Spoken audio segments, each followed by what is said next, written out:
Thank you.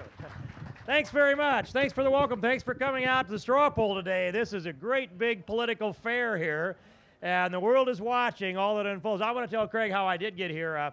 We did kind of turn around there on the meeting, and I did jump the fence, and I did put my sunglasses on, and I did zero in on this place because it's full of great friends to all of us, and great friends to America, great friends to Iowa.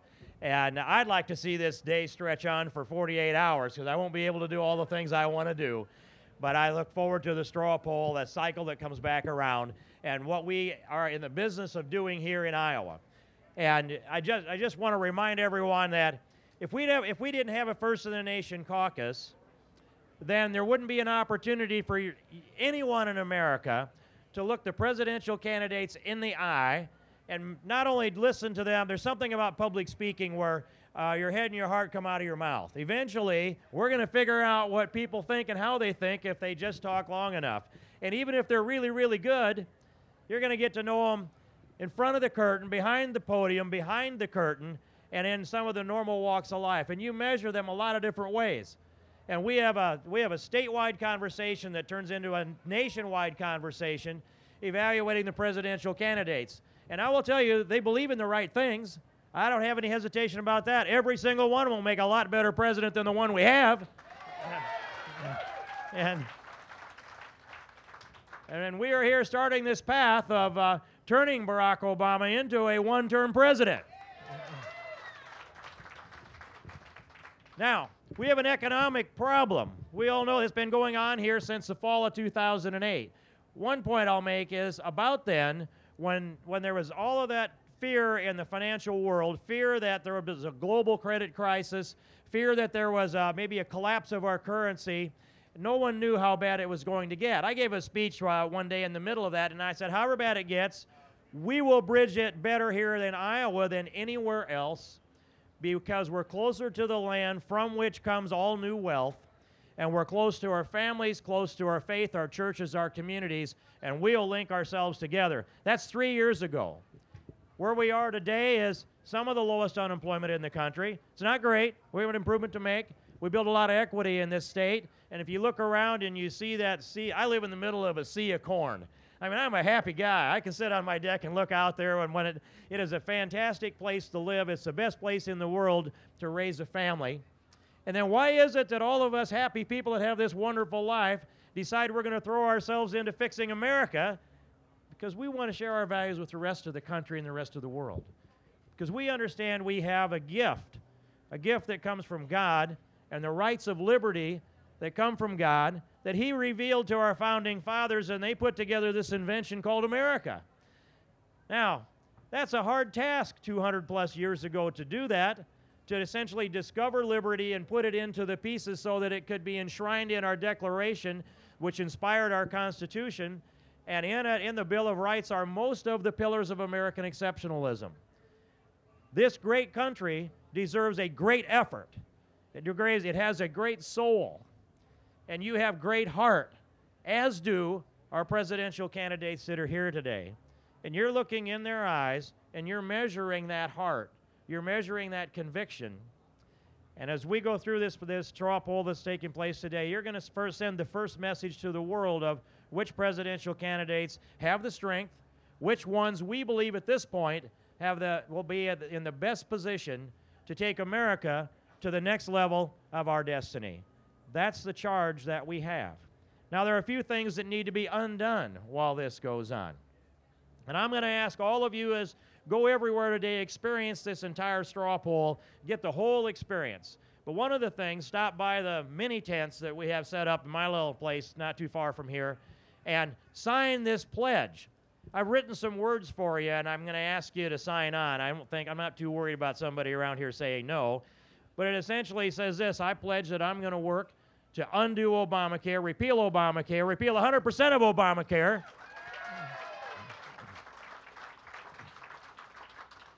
We're going to pull it out by the roots. There won't be a vestige of it left behind. There's not going to be one particle of DNA of Obamacare left in law or rule, or even in our vision of how government ought to be run. We're going to rip it all out by the roots because it is a malignant tumor that is being implemented now with $105.5 billion in automatic appropriations that we can't get our hands on in the United States Congress because of the deceptive way they wrote the bill. It's got to be pulled out by the roots. This malignant tumor is metastasizing, and it feeds on our liberty, and it's got to go.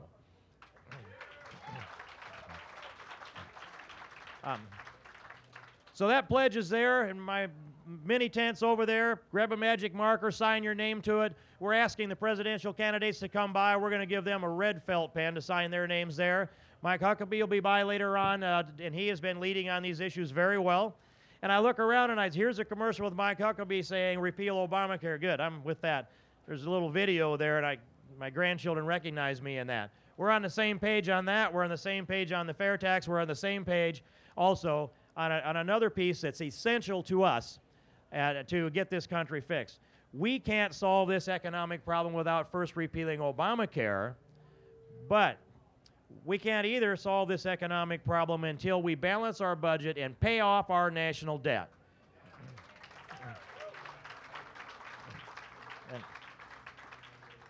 And this national debt, you know, I'm not here to brag about the vote that went up that increased the debt ceiling. I can't get to that point where I can tell you that that was really a good thing at all. And here's why. If we stay at the same spending trajectory that we had coming into this year, even if you dialed in the mini cut of the CR debate of April, I guess it would be, our national debt in 10-year budget window, remember, in 10 years, our $14.3 trillion national debt in 10 years will be $28 trillion. With this deal that came out that cuts a couple trillion out of there, our $28 trillion national debt we were looking at now would only be $26 trillion. Does that make you feel good? Nah.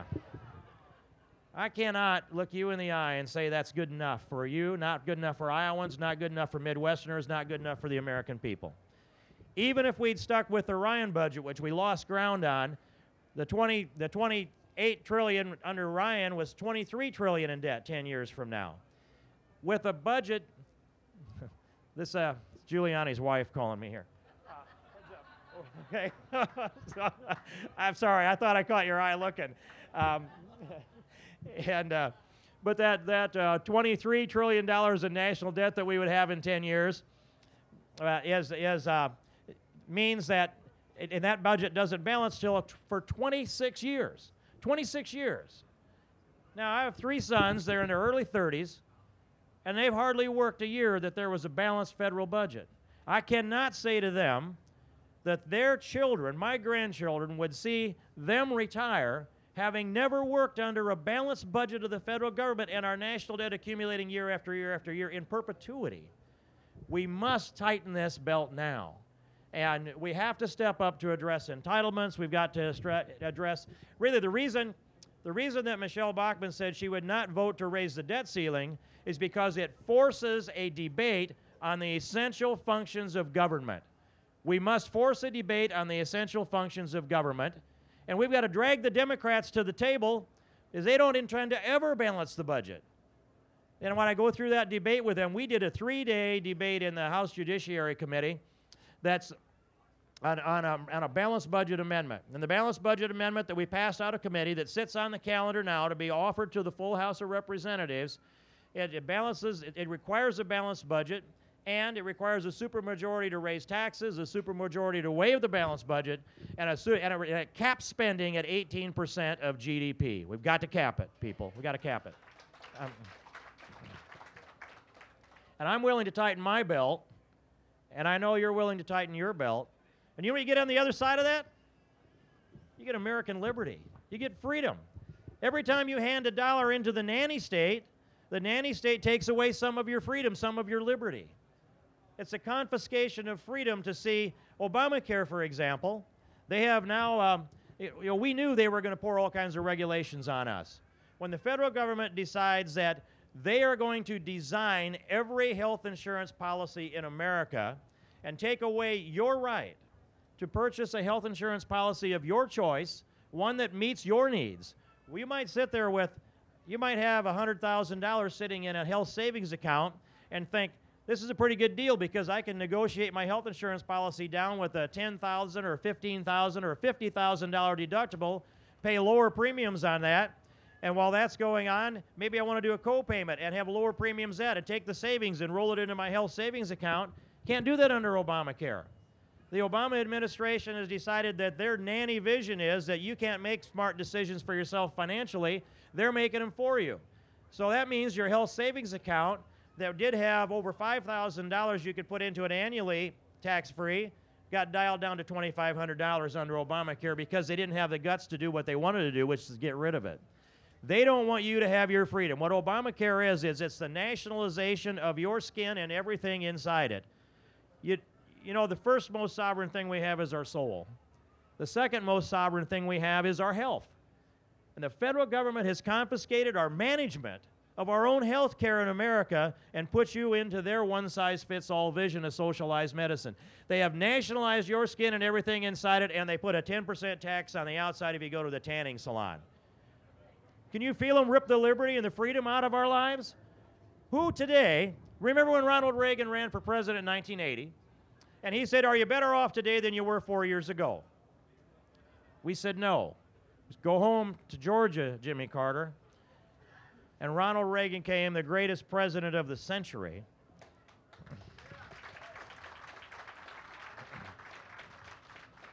And today the question is, not are you better off today? We know the answer to that question. Do you have more freedom today? Do you have more liberty today than you had 3 years ago? Did Obama give you more freedom or less? Less. Did he give you more liberty or less? Did he give us more prosperity or less? Did he give us more hope or less? What did he do with our change? He kept the change, and the change we got was a change toward a European socialist state and the nationalization of our health care, and company after company. 3 big, large banks nationalized, at least for a time. AIG nationalized. Fannie Mae and Freddie Mac taken over by the federal government. The entire student loan program taken over by the federal government. And they confiscated shares of General Motors and Chrysler from secured creditors and handed them over to the unions and said, now you're at the management table, and we're going to run these companies for the benefit of the people affected by them. Do we know what that means? You can go to the socialist website and read it. It says they want to nationalize the Fortune 500 companies and manage them for the benefit of the people affected by them. That's the socialist vision. That means they're management for the unions and for the labor, not for profit. And when I sit down over in places like Europe where we have an exchange program, their business model is the unions at the table with the government at the table with the investors. And they've got to figure out then how to make profit out of that. We do it for profit.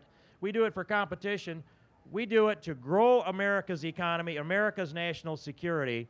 And today, we're going to give the first boost to the presidential candidates that are here, send a message to the rest of the world who we believe in now. We're going to open the door for them to range all over Iowa, and they're going to be in New Hampshire and South Carolina, and so will I. But we get to say more about this than anybody else in the country, and I know you'll do it right. Your head and your heart is in it, and as is mine. I thank you so much for being here. This energy of Iowa is going to reflect all across America. Thank you very, very much. Appreciate it. Hey, Craig. You bet, you bet.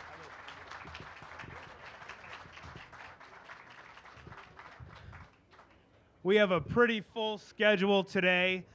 You know, part of the idea of having this tent is to give you people a voice too, so we will be shooting YouTube